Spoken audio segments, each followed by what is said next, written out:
Hi, Michael Dr. T. Tequila here, and today on Pet Talk we're talking with Ron Levi, the founder and chief content officer of DogTV. In this clip we're going to find out about the origins of DogTV and how Ron credits this to his cat Charlie. Listen in.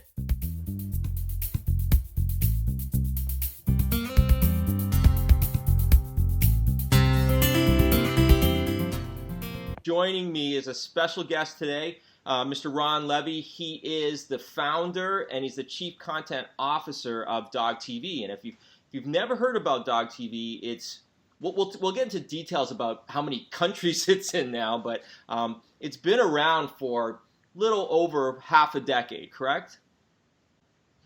Yeah, we started the company, 7 years ago. Okay. In Tel Aviv, Israel, but we actually launched nationwide here in the U.S. for the first time in 2013. So a bit over 3 years we've been a nationwide channel here in the U.S. Oh, that's great. And why don't we talk about how you got into doing this? I mean, I remember seeing a little YouTube video about you, and you're on a boat or something. You're talking, and you kind of say, "Yeah, people think it's crazy to have a television. Like you're the only television show that's designed for non-humans, correct?"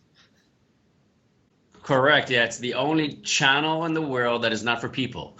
It's for dogs to watch, and I don't know. To us, it made a lot of sense. They leave their TVs on for their dogs or cats for so many years, ever since I think the 70s or 80s. And actually, there's a recommendation by the Humane Society of the United States and the ASPCA: leave your TV or radio on for your pet, so you'll feel better and less lonely and less bored, and just feel good when he's home alone for so many hours. So if people already leave it on and people already recommend doing so, why not create something that'll be specifically for dogs or for cats to watch? Because leaving on Animal Planet or other channels is not for them. It could have a lot of scary content, a lot of whatever crocodiles at Animal Planet that the dog will be afraid of. So we just thought, let's take this concept and create the right content. And we decided to focus on dogs because with dogs there's a real need. Dogs are not cool being home alone by themselves for so many hours. Cats sometimes are more independent. They're like, you go to work, I'll be fine, I'll take care of the house. With dogs it's like, don't go to work.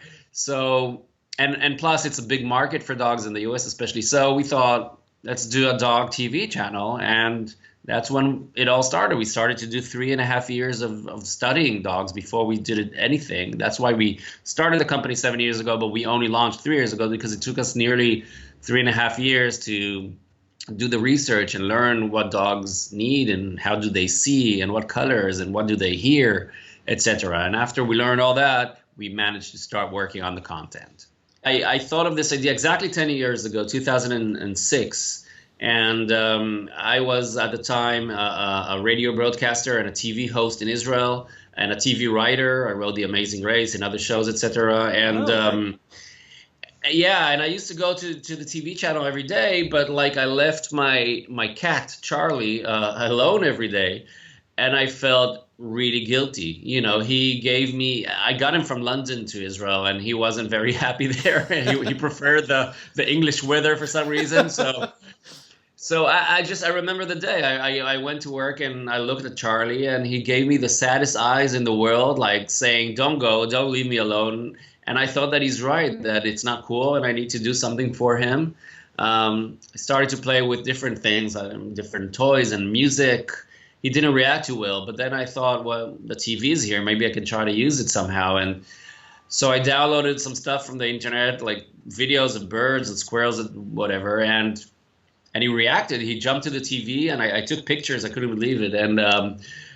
And he really seemed that he's enjoying himself and he was entertained, and I felt less guilty going. So I thought, this is great. Maybe you can use your own TV to create something that'll make your pets feel better and yourself feel better. So that was the beginning of Pet TV. And then I met my partner maybe 2 years ago. The whole group called the Jasmine Group. It's a big media group in Israel. And they produce TVs and films or whatever. And from 2009, we partnered and we started the company and we focused it on dogs. No, that's a great story. So is Charlie still with you? It's been 10 years. Unfortunately, he's Yeah. not. He said goodbye maybe 3 years ago, and to me, he's the real founder of Dog TV. I'm always giving him the credit because it's because of him that I had this idea, and I think that this idea is really relevant to so many dog owners and pet owners. You know, if I check on YouTube, dogs watching TV, there's like so many videos. There's thousands of videos and already 7,000 videos of dogs watching dog TV, which is always fun to watch. So I think it really helps a lot of people. No, and that's great. And so you had some connections with the TV world, clearly from your history. But I'm assuming even if you approached them with a vast amount of research and data and everything like that, what kind of initial response did you get from people?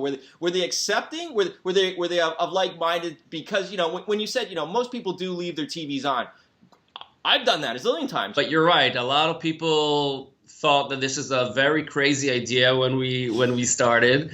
Even my partners, the Jasmine Group, they didn't say yes immediately. They were like, "What does this guy want? I mean, what's this idea all about? He's crazy." But it took them like a day or two to go through the figures and how big the pet industry is, and that there's so many dogs here, but they don't have. There's so many potential audience without a TV channel. How is that possible? So they called me 2 days after and they said, let's do it.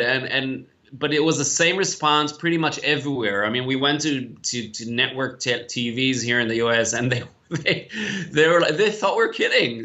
These Israeli guys are coming here with this idea. What's going on? And you see them in the meetings, like texting their wives or whatever. Listen, you won't believe it. There's an idea here. So many things. I'm just so happy that, 7 or whatever years after, now everybody just gets it. So now when we go to a meeting, most people already heard about Dog TV, and the ones that didn't hear about Dog TV, they're like, tell us more. This is interesting, because I think now the whole TV land is kind of looking for unique ideas, and, startups are out there. So there's more openness, I think, to creativity. So now it's a bit easier for us. No.